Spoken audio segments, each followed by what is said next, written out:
প্রবাসী voter organised হইতে জামাত ইসলাম। দেখেন, একটা বিএনপির ভোটার যাবে না, কিন্তু জামাত ইসলামের ভোটার 2 ঘন্টা আগে যে বসে থাকবে এদের একটা হুইসেল দিলে। কারণ যে যেখানে সারা পৃথিবীতে জামাত করে তারা সবাই কিন্তু টাকা দেয়, সবাই কিন্তু চাঁদা দেয়। তাদের চাকরিটাও যেমন জামাতের মাধ্যম দিয়ে পাওয়া, অতএব একটা অংশ জামাতের ফান্ডে তারা দিতে বাধ্য মৃত্যুর আগ পর্যন্ত।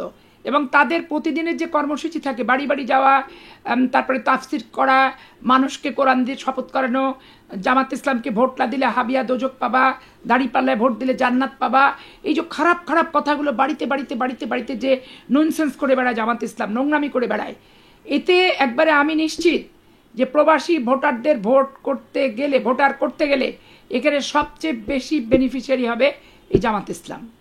এবং জামাত ইসলামকেই যার কারণে সরকার ছলে বলে কৌশলে পিআর পদ্ধতি ছাড়া নির্বাচনের পদ্ধতিতে ওদেরকে কোনো প্রকার মানে অর্ধেক তো দূরের কথা, কোয়ার্টার ভোটও বিএনপির সাথে টিকছে না, তখন এই পদ্ধতিগুলো এই সরকার বাতলাচ্ছে। পিআর পদ্ধতি বাংলাদেশের জন্য উপযুক্ত না। আমি ব্যক্তিগতভাবে চরম আপত্তি, রাষ্ট্রের নাগরিক হিসেবে আমার দল পিআর পদ্ধতিকে সমর্থন দেবে কি দেবে না সেটা দলীয় সিদ্ধান্ত, কিন্তু আমার ব্যক্তিগত আপত্তি আছে এই পিআর পদ্ধতিকে কেন্দ্র করে। যারা পিআর পদ্ধতি চাচ্ছে তাদের একটা ভোটের পরিসংখ্যান আছে 300 সিটের উপরে। তারা ওইখানে রিসার্চ করে তারা দেখেছে যে সংসদীয় পদ্ধতিতে নির্বাচন হলে বিএনপি ছাড়া ওখানে দ্বিতীয় কারুর অবস্থান থাকবে না। বিএনপি যে ভোটটা পাবে, যে সিটটা পাবে, হাফা সিটও কেউ পাবে না। সর্বদলীয় জোটও যদি করে হাফা সিটও কেউ পাবে না। স্বাভাবিক কারণ তাহলে কোন পদ্ধতিতে বিএনপিকে আমরা ধরবো, কোন পদ্ধতিকে বিএনপির গলা চেপে ধরবো, এই গলা চেপে ধরার পদ্ধতি হিসেবে তখন তারা এই পিআর পদ্ধতিটা আবিষ্কার করেছে। পিআর পদ্ধতি কে কাকে নির্বাচিত করবে, এলাকার লোক তাকে কি চেনে? এলাকার লোক তো তাকে চিনবে না। এলাকার লোক তো সরাসরি নেতা নির্বাচনের ক্ষেত্রে অংশগ্রহণ করতে পারছে না। এবং এই পিআর পদ্ধতির এই সংরক্ষিত ব্যক্তিটির মানুষের লোকের কাছে, ভোটারের কাছে কোনো জবাবদিহিতা তো নাই। ভোটারের সাথে তার কোনো মেলামেশা অংশগ্রহণের প্রয়োজন নাই। শুধু বিএনপির গলা টিপে ধরার জন্য একটা পদ্ধতি আনছে, পিআর পদ্ধতি। এই পদ্ধতি বাংলাদেশের জন্য চলে না, অনুপযুক্ত। আর একটা আমি বলে দিই, প্রবাসী ভোটারের ব্যাপারে আমার আপত্তি আছে। প্রবাসী ভোটার অর্গানাইজড হইতে জামাত ইসলাম। দেখেন, একটা বিএনপির ভোটার যাবে না, কিন্তু জামাত ইসলামের ভোটার 2 ঘন্টা আগে যে বসে থাকবে এদের একটা হুইসেল দিলে। কারণ যে যেখানে সারা পৃথিবীতে জামাত করে তারা সবাই কিন্তু টাকা দেয়, সবাই কিন্তু চাঁদা দেয়। তাদের চাকরিটাও যেমন জামাতের মাধ্যম দিয়ে পাওয়া, অতএব একটা অংশ জামাতের ফান্ডে তারা দিতে বাধ্য মৃত্যুর আগ পর্যন্ত। সে মরে গেলে তার ছেলে দেবে, তার ছেলে ভুক্তভোগী। স্বাভাবিক কারণে ওরা তো কর্মী হিসেবে বেতন পায়, সবাই কর্মী হিসেবে বেতন পায় না, কর্মচারী হিসেবে বেতন পায়। পার্টির কর্মীদের তো বেতন দিয়ে টাকা দিয়ে মূল্যায়ন করা সম্ভবপর না। এদের প্রত্যেকে কর্মী না, কর্মচারী। এবং তাদের প্রতিদিনের যে কর্মসূচি থাকে, বাড়ি বাড়ি যাওয়া, তারপরে তাফসির করা, মানুষকে কোরআন দিয়ে শপথ করানো, জামাত ইসলামকে ভোট না দিলে হাবিয়া দোজক পাবা, দাঁড়িপাল্লায় ভোট দিলে জান্নাত পাবা, এই যে খারাপ খারাপ কথাগুলো বাড়িতে বাড়িতে বাড়িতে বাড়িতে যে ননসেন্স করে বেড়ায় জামাত ইসলাম, নোংরামি করে বেড়ায়, এতে একবারে আমি নিশ্চিত যে প্রবাসী ভোটারদের ভোটার করতে গেলে এখানে সবচেয়ে বেশি বেনিফিশিয়ারি হবে এই জামাত ইসলাম। এবং জামাত ইসলামকেই যার কারণে সরকার ছলে বলে কৌশলে পিআর পদ্ধতি ছাড়া নির্বাচনের পদ্ধতিতে ওদেরকে কোনো প্রকার মানে অর্ধেক তো দূরের কথা, কোয়ার্টার ভোটও বিএনপির সাথে টিকছে না, তখন এই পদ্ধতিগুলো এই সরকার বাতলাচ্ছে। এই জন্য পিআর পদ্ধতি নিয়ে আমার ব্যক্তিগত যেমন আপত্তি আছে, প্রবাসী ভোটার নিয়েও কিন্তু আমার ব্যক্তিগত আপত্তি আছে। শুধু রাষ্ট্রের জন্য কি প্রবাসীরা টাকা পাঠায়? তার পরিবারের জন্য পাঠায় না, সন্তানের জন্য পাঠায় না, বাবা মায়ের জন্য পাঠায় না? এটা তো চিন্তা করতে হবে যে শুধু রাষ্ট্রের জন্য রেমিটেন্স দিলাম, রেমিটেন্স যোদ্ধাকার, তুমি তোমার পরিবারের যোদ্ধা না? তোমার পরিবার ধার করে দেনা করে সুদে টাকা নিয়ে সম্পত্তি বেচে তোমাকে বিদেশে পাঠিয়েছে কি জন্য? সুখের মুখ দেখার জন্য। তো তোমার পরিবারের প্রতি তুমি দায়িত্ব পালন করছো, সেটা রাষ্ট্রের জন্য লাভবান হচ্ছে।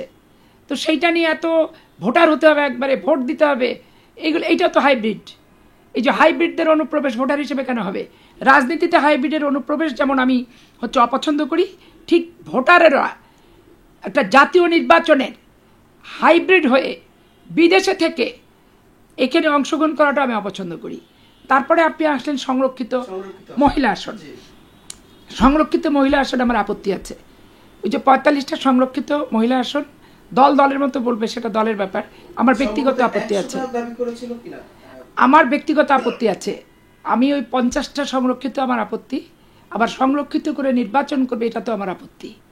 কোটা নিয়ে যদি আন্দোলন হয়ে থাকে তাহলে সে পুরান বন্দোবস্তের ভিতরে এনসিপি আর বর্তমান সরকার আর সংস্কার কমিশন কেন যাচ্ছে?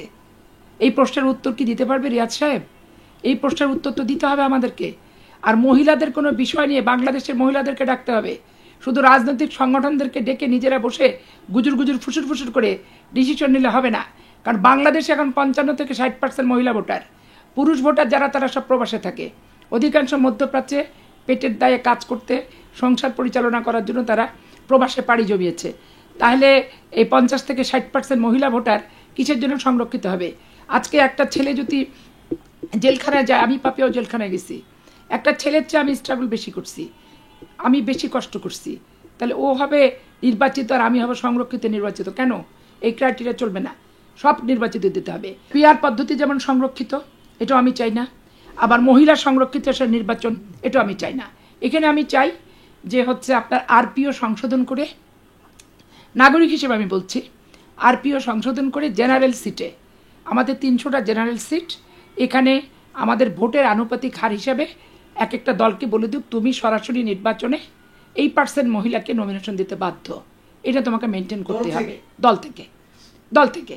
তাহলে এখানে পিআর পদ্ধতিও থাকলো না, সংরক্ষিত আসনে নির্বাচনও থাকলো না। কারণ আমি মাঠ লেভেল থেকে দেখছি একটা ভাইস চেয়ারম্যান, সে ওই উপজেলা চেয়ারম্যানের সমান এলাকা ভোটার নিয়ে তাকে ভোট করতে হচ্ছে, অথচ তার অফিস নাই, তার বসার চেয়ার নাই, মানুষের সেবা করার কোনো সুযোগ নাই, কেউ আসলে দর্শনার্থীকে এক কাপ চা খাওয়ানোর কোনো ফান্ড নাই। তার দুর্দশা আমি নিজের চোখে দেখছি।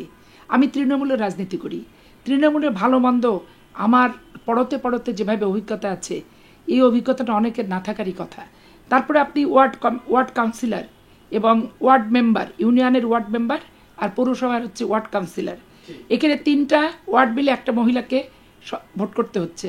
সেই ভোটটার নাম হচ্ছে সংরক্ষিত মহিলা আসন, এবং একটা পুরুষ ছেলে একটা ওয়ার্ডে ভোট করছে, আর একটা সংরক্ষিত মহিলা আসনকে 3টা ওয়ার্ড নিয়ে ভোট করতে হচ্ছে। 3টা ওয়ার্ড নিয়ে তাকে নির্বাচিত করার পরও তার বসার চেয়ার নাই, সে ডাইরেক্ট কোনো অনুদান পায় না। সে ওই মেয়র, চেয়ারম্যান, নির্বাচিত কমিশনাররা তাকে দয়ার দান ভিক্ষা যদি একটু দেয় তাহলে সে তার এলাকার জন্য করতে পারে, নাহলে না। তাহলে আমি তো 3টা তৃণমূলের জায়গায় নির্বাচনের, এই সংরক্ষিত নির্বাচনের রেজাল্ট, ফলাফল, কার্যপরিধি, সম্মান, কাজ করার যে সুযোগ কিচ্ছু নাই, বসার চেয়ার পর্যন্ত নাই। এই জন্য আমি এই কমিশন, ঐক্যমত কমিশন বলেন আর সংস্কার কমিশন বলেন, এদের দৃষ্টি আকর্ষণ করে আমি বলবো যে মেয়েদের সংরক্ষিত আসন আর পিআর পদ্ধতি এগুলো জায়েজ করার আগে বাংলাদেশের নারী নেত্রীদের নিয়ে বসেন সকল দলের, তাদের সাথে বসে আগে এগুলো বোঝার চেষ্টা করেন। কারণ আমরা বোঝাতে পারবো, এগুলা পুরুষ লোকরা বোঝাতে পারবে না। আর বাংলাদেশের 55% নারী ভোটারের ভাগ্য ওই পুরুষরা যে নির্ধারণ করে দিবে, এখানেও আমার আপত্তি আছে। এখানে নারীদেরকে নিয়ে বসতে পারেন, নারী বলতে শুধু এনজিওর কর্মীদের টানবেন আর এনজিওর সভাপতি আর নির্বাহীকে টানবেন, এটাও হবে না। রাজনীতি করা নারীদেরকে নিয়ে বসতে হবে, ডাকতে হবে, এবং সেখানে তাহলে সমাধান আসবে। এনজিওর নারী না, এনজিও তো দেখছি এনজিও রাষ্ট্র চালাচ্ছে, সব এনজিও ছাড়া তো আর কিছুই নাই। এই জন্য এই 3টা ব্যাপার বাংলাদেশের অনেক কিছু নির্ভর করছে, এই পিআর পদ্ধতি, প্রবাসী ভোটার আর সংরক্ষিত নারী আসনে নির্বাচন, এই 3টা অনেক গুরুত্ব বহন করছে। এটা সকল দলকে বিবেচনা সহকারে দেখতে হবে, বিবেচনা সহকারে দেখে এটা চিন্তা ভাবনা করতে হবে। আর সংস্কার কমিশন বলেন আর ঐক্যমত কমিশন বলেন, এদেরকে অবশ্যই আমাদের মতো মেয়েদেরকে নিয়ে বসতে হবে। কারণ আমাদের সব কিছু অভিজ্ঞতা আছে। প্রথম বিশ্ববিদ্যালয়ে ভর্তি হয়ে সদস্য ভোট করছি সোশ্যোলজি ডিপার্টমেন্ট, তারপরে হয়েছি হলের ভিপি, তারপরে আবার হয়েছি হলের ভিপি, বাংলাদেশের শ্রেষ্ঠ বিতার্কিক, টিম জিতাইছি, শ্রেষ্ঠ বক্তা হয়েছি, রাজশাহী চ্যাম্পিয়ন, বিশ্ববিদ্যালয় হল চ্যাম্পিয়ন, এবং আমার উপজেলা চ্যাম্পিয়ন, নাটোর চ্যাম্পিয়ন, বিভাগ চ্যাম্পিয়ন আমি। অতএব আন্দোলনে আমি সর্বাগ্যে। আমি যেভাবে পুলিশের পেটা খাইছি, আমি যেভাবে রাস্তাঘাটে থেতলা খেয়ে আমাকে মেরে ফেলে দিছে, আমাকে যেভাবে 50টার মামলা দিয়ে বাড়িতে পুলিশ এসে ধরে নিয়ে গেছে, 4 মাস আমি যেভাবে জেল কাটছি, বাংলাদেশের কোন মেয়েটা এভাবে 4 মাস জেলে পৌঁছচ্ছে বাচ্চা কাচ্চা সন্তানকে ছেড়ে? অতএব আমার অভিজ্ঞতা 10টা মহিলার সাথে মিলবে না। আমার অভিজ্ঞতা কোনো আপোষের অভিজ্ঞতা না, আমার অভিজ্ঞতা লড়াইয়ের অভিজ্ঞতা, আমার অভিজ্ঞতা আন্দোলন করে ন্যায্য অধিকার ফেরত আনার অভিজ্ঞতা, আমার অভিজ্ঞতা হচ্ছে প্রকৃত চেয়ারে প্রকৃত মানুষ বসানোর অভিজ্ঞতা। আমার অভিজ্ঞতা হচ্ছে চেয়ার মাফিক কর্ম পদ্ধতি, কর্ম পরিধি সুনির্দিষ্টভাবে নির্ধারণ করার অভিজ্ঞতা। অতএব এগুলোকে আমলে আনতেই হবে, বাদ দিলে চলবে না। ডিসেম্বর নাগাদ নির্বাচনের প্রস্তুতি, নির্বাচন হতে পারে বা ভিন্ন কিছু হতে পারে অনেকে বলছে। সার্বিক বিষয়ে তারেক জিয়া আসলে এই অবস্থার পরিবর্তন হবে, এই সার্বিক বিষয়গুলোকে আপনি কিভাবে দেখেন? তারেক রহমানকে নিয়েও বর্তমান সরকার বলেন আর বিভিন্ন গোয়েন্দা সংস্থা বলেন, পার্শ্ববর্তী রাষ্ট্র বলেন, তাদের অনেক নেগেটিভ কর্মকাণ্ড করবে আসলে তার যেটা লাইফ রিস্ক হতে পারে।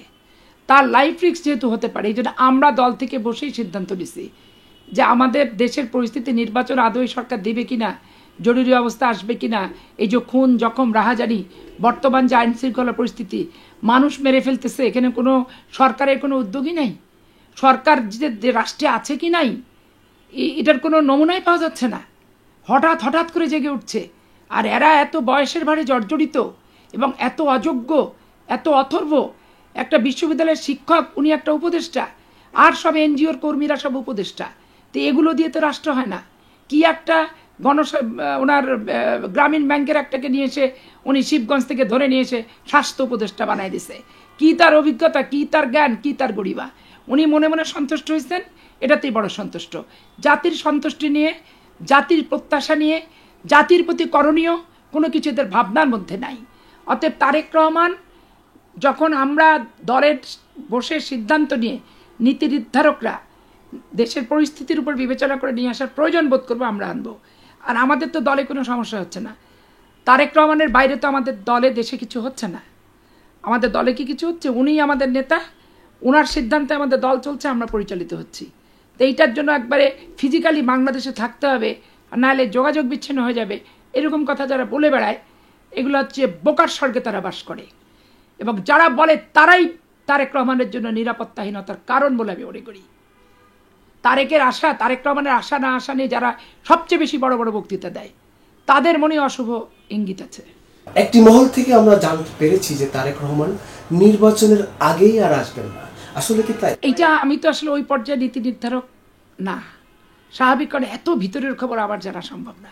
তবে আপনি যদি আমাকে ব্যক্তিগত প্রশ্ন জিজ্ঞাসা করেন যে আপনার মনে হয় যে কোন সময় তারেক সাহেবের আসা উচিত, তবে আমার ব্যক্তিগত ওপিনিয়ন হচ্ছে অবশ্যই নির্বাচন তফসিল ঘোষণার পরই ওনার আসা উচিত। আপনাকে অসংখ্য ধন্যবাদ, আমিনুল মোমেনিলকে ধন্যবাদ, চেঞ্জ টিভির সকল দর্শক